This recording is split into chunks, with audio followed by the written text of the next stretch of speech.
போனோடனே என்ன சொல்லுவாங்கன்னா, நீங்க இந்த செஷன் அட்டன் பண்ணுங்க. செஷன் அட்டன் பண்ணீங்கன்னா உங்களோட queries எல்லாம் போஸ்ட் பண்ணலாம்.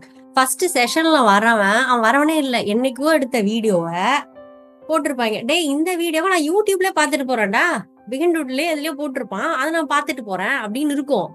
ஆனா அதுல இன்னும் ரொம்ப மோசமா எப்படி இருக்கும்னா, நம்ம கூட உட்கார்ந்துருக்கிறதெல்லாம் ஐடி பீஸா தான் இருக்கும் முக்காவாசி. எல்லாம் வந்து கல்யாணம் பண்ணிட்டு புள்ள பெத்ததுனால ஆபீஸ் போக முடியாம கூட உட்கார்ந்துருக்க கேஸா தான் இருக்கும். பூனே, அகமதாபாத் எல்லாம் இருக்கும். என்னன்னா அதுல அவங்க ஒரு கேள்வி கேக்குறான்.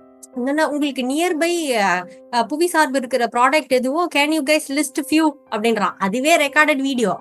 அவன் கேட்டுட்டு ஒரு 10 செகண்ட் அதுல ரெக்கார்டர்ல பாஸ் விட்டுருப்பான். இதுங்கெல்லாம் பின்னாடியே போய் எங்க ஊர்ல மாங்காய், எங்க ஊர்ல தேங்காய். டேய் அவன் இல்லடா அங்க, எதுக்குடா அந்த ரிப்ளைய போடுறீங்க? 10 செகண்ட் கழிச்சு அவன் கை தட்டுவான். கை தட்டின உடனே இவங்களுக்கு எல்லாம் உடனே இதுங்க தேங்க்யூ பின்னாடி. நீங்க எல்லாம் படிச்சிருக்கீங்களா இல்லையா அப்படின்னு நமக்கே தோணும்.